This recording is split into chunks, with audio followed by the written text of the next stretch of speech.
Now at 10, this is Fox 61, Connecticut's news station. Good evening, everybody. Thanks so much for joining us here on the Fox 61 News at 10. I'm Julia LeBlanc, and we start tonight with some long-awaited news. We know we've been in a drought for quite some time here, but meteorologist Nick Morganelli is joining us now live here in the studio, and we do have some good news on some rain in the background there. Yes, we do, and look at the totals right now. It's not really amounting to much, and you're probably wondering, is it going to impact parades and ceremonies tomorrow for Veterans Day? It is not. It will be out of here early in the morning. That's a trace right there, so that means it's just enough to make a tick on the rain gauge. Okay, so 0.01. Same thing in New Haven and Bridgeport. It's starting to ramp up now. We're starting to get some steady rain that is moving into western Connecticut. You can see it here on the radar, and there's some yellows out in here too, and actually a little bit of yellow right here over the northwestern hills of Connecticut. And as we zoom it out here, we'll show you what's coming, and there's a lot of water to our west, but how much rain will fall?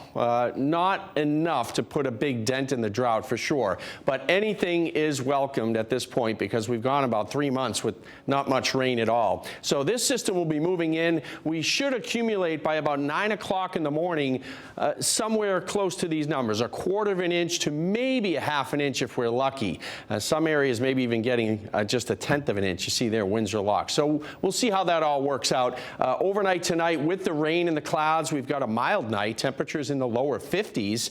And for your Monday Veterans Day, we start off in the 50s in the morning with clouds. But look at that. Sun comes out mid to late morning, and it's the best day of the week, the warmest of the week, upper 60s. More on the 7-day forecast coming up in just a bit.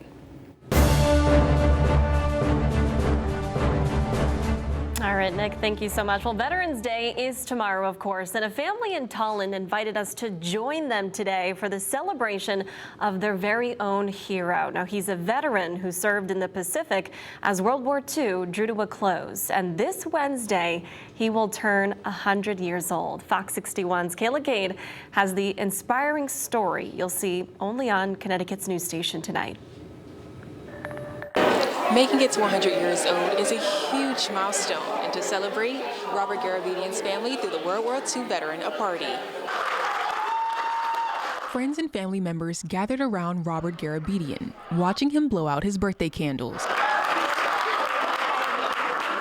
Well, we're celebrating my 100th birthday today, and of course, I'm really delighted to have so many wonderful people who are here helping me to enjoy it and to celebrate it.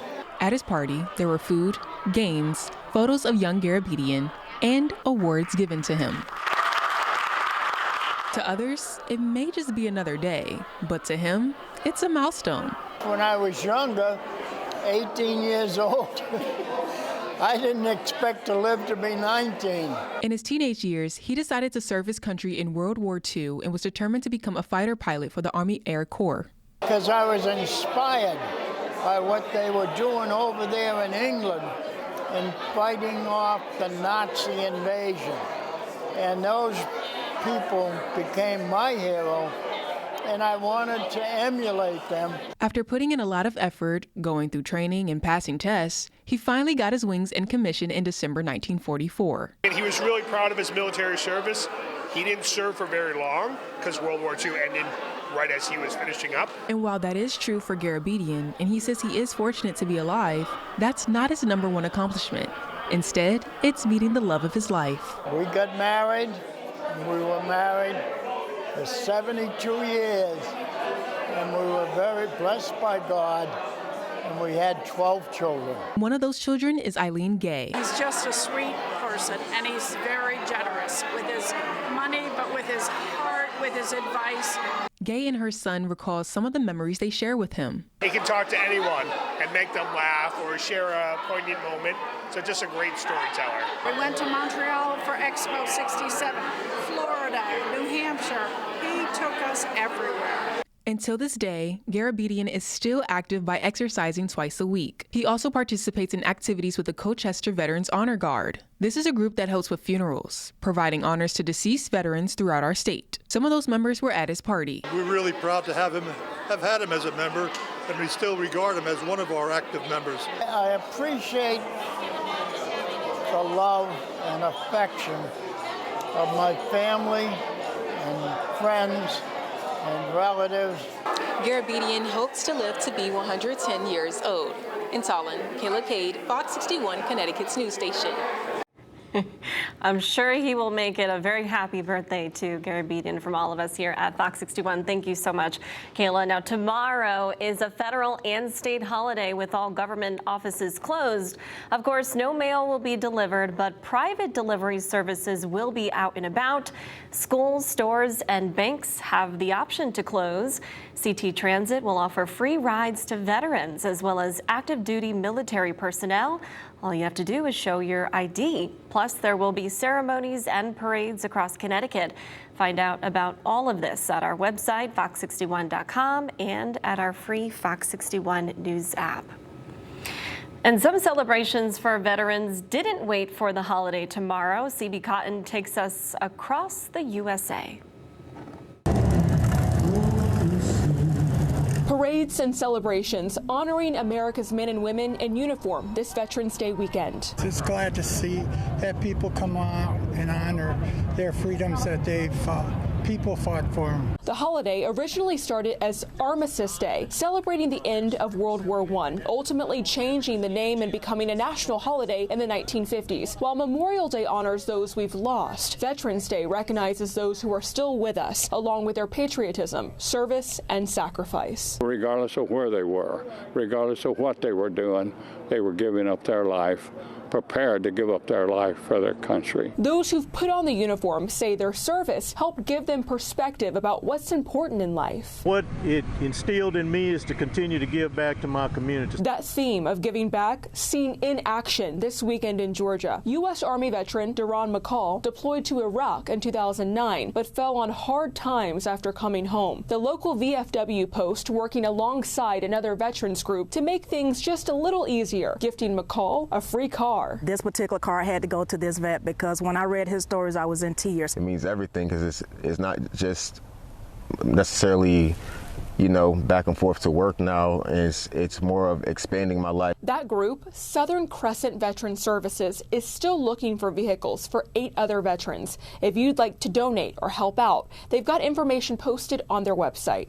In New York, CB Cotton, Fox 61, Connecticut's news station.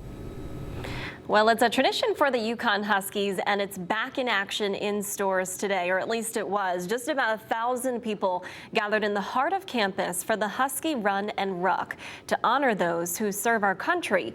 Now, those taking part chose to run either a 10K, 5K, or slow it down for a 1-mile fitness walk. Lots of people there. It brings together families in the community, alumni, and students, no matter their fitness levels.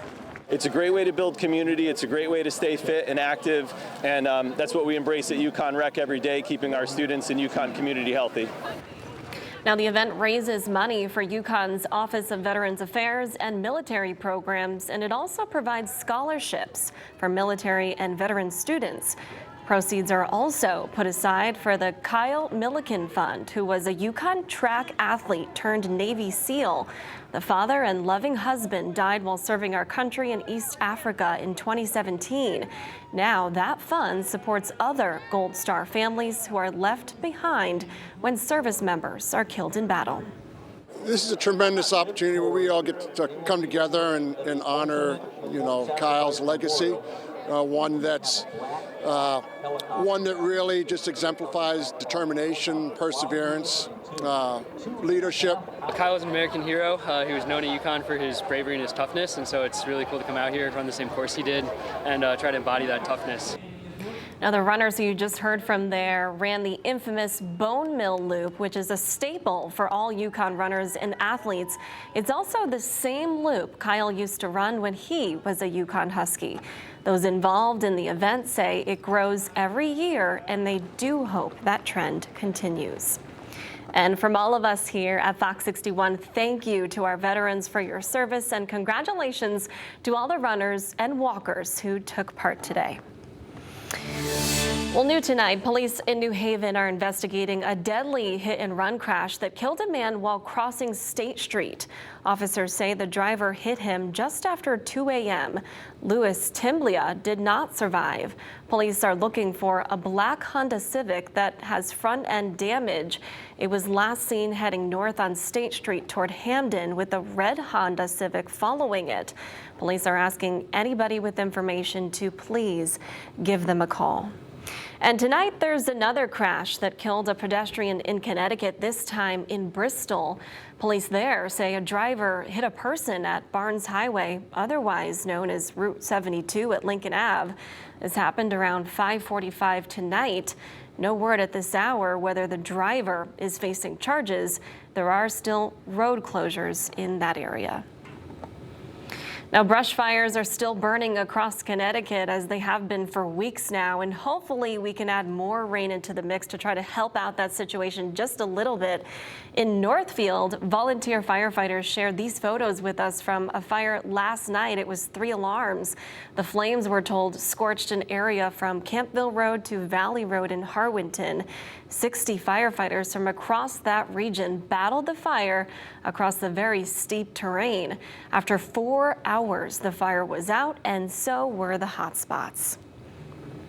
And a fire at the MGM Casino in Springfield prompted an evacuation. This happened last night, where we're told the source of the fire was ductwork in the kitchen of the Chandler Steakhouse restaurant. Smoke billowed through the upper floors of the complex all the way through the roof. It took hours, but firefighters got those flames and smoke under control, allowing workers and visitors to return to the casino. Fortunately, nobody was hurt there. Well, the election may be over, but not all the races have been called on Capitol Hill, and the balance of political power is still undetermined tonight. To maintain a majority, Republicans need 218 seats. Tonight, Democrats have 202 and Republicans have 213. A win by the GOP would give President-elect Donald Trump a trifecta, with Republicans in power in both the Senate and House, as well as the White House, and a majority of conservative justices seated at the Supreme Court. Now, election watchers are tracking a shift to red even in the bluest of states. You look at some of the bluest states in this country, New York and California, for example, those were some of the states with the largest shifts towards President Trump. If you look at liberal California, there was a 12-point shift towards President Trump. I think some of this is a backlash to race and gender and identity politics. But, man, most people, they just care about keeping food on their table and keeping a roof over their head. And I think sometimes people forget about that. I think that they forget about, the working class.